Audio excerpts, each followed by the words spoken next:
With the release of Endwalker, Red Mage got a couple quality of life changes and updates, so I just want to make a quick video highlighting some of the changes and give my thoughts on the updated job. This will not have any spoilers with any dungeons or anything like that. I used the twinning dungeon for all of my testing, and I don't have any gear or anything that's from Endwalker. Obviously, if you think the new attacks and abilities are spoilers, then that'll be a spoiler, but there's no story spoilers or area spoilers. Anyways, probably the most notable change is the magic combo change. Their Holy, their Flare, and Scourge have all changed from single target attacks to AoE attacks, which honestly feels so much better in dungeons. The animations all look really good too, as they've sped them up and altered them a bit. I'll show side-by-side shots of Shadowbringers expansion animations beside the Endwalker ones. AoE targeting, as well as a lowered mana cost needed to go into a combo, makes me more likely to use these during pulls, rather than holding my mana for a bigger enemy like a sub-boss or a boss. And it also feels nice that, like, you know, half of my, or like most of my utility or most of my attacks aren't now like sectioned away, right? The job now feels more balanced between being good for both mobs and single enemies. While we're on the topic of magic combos, let's talk about the acceleration change, which was one I was not very fond of when I first started playing. Only having one proc guaranteed at level 80 felt really weird, though the insta-cast of Their Thunder was really nice. Also, while I was studying this, it actually buffs your impact AoE and gives it an insta-cast if you use it for that. So again, there's that balance between single attacks and AoE attacks. By the time you get to level 90 though, you have 2 stacks of acceleration and it feels much better, especially because you can save your procs and don't have to instantly give yourself 3 guaranteed procs all at once. So yeah, I definitely do like the change now that I'm like at level 90 and at the cap. It feels much better. But when I started level 80, whew, it wasn't even that different, it just felt weird. So I'm glad that like level 90 and like being maxed feels really good. Also, since starting Endwalker, I don't think I've overcapped on mana, like I used to before. With the smaller increases that all your magic attacks give to your mana bar, it gives you a little more space to make mistakes with your mana building. At least that's been my experience. Moving on, your Ver and Ver Thunder 3 attacks look really cool. The new animations are probably my favorite versions of this magic. Interestingly enough, these attacks use red magic. We can tell because of the magic circles and crystals used, which before this were not present in the black and white versions of magic. In the Air spell, we see a magic circle form on the ground and a crystal rise up with a tornado. And with the Thunder spell, it shows multiple crystals surrounding the enemy to shoot lightning at it.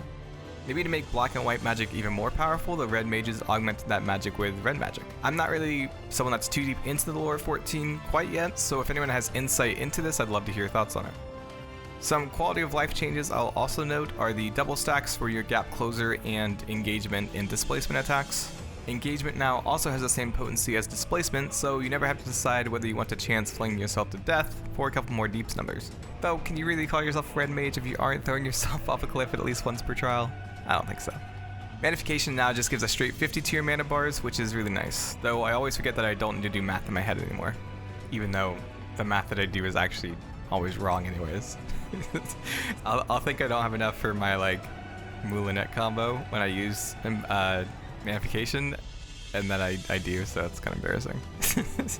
While I'm talking about it, you know, you have those 3 bars at the bottom now, or diamonds that you fill in with magic attacks, and so you don't have to do just a straight combo anymore to get to your magic combo, right? You can just use any variation of your physical attacks to get to your magic combo.